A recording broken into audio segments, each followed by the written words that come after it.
আসসালামু আলাইকুম রহমতুল্লাহি ওয়া বারাকাতুহু। প্রবাসী ভাই ও বোনেরা সবাই কেমন আছেন? আশা করি সবাই ভালো আছেন। আজকে আপনাদের মাঝে একটা গুরুত্বপূর্ণ কথা নিয়ে আসছি। কথাটা হলো, এই যে মুচি দেখতেছেন, এই যে মুচিটা,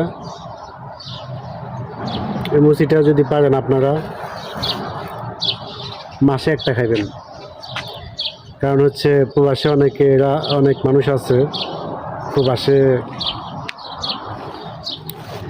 হয়তো স্যালারি কম, এই কারণে এরা পানি কিনে খায় না, ফ্যামিলির কথা চিন্তা করিয়া পানি কিনে খায় না। ওই সরকারিভাবে যে রাস্তায় ঠেলো পানি দেওয়া আছে, ওই পানিগুলো খাইয়া ওনাদের আসলে পেটে অনেক সমস্যা হয়ে যায়, এবং কি পেটের ভিতরে ফাতর হইতে পারে।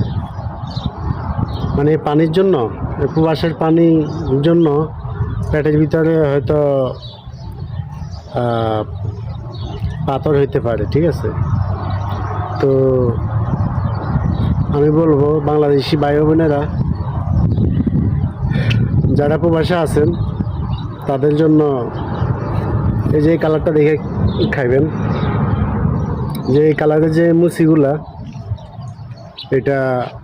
এটা খাইলে মনে করেন যে ভিতরে যে ময়লাগুলো আর কি, শরীরের বিষ ব্যথা কমে, এবং কি পেটের ভিতরে যে পাথর হওয়ার সম্ভাবনা কম থাকে।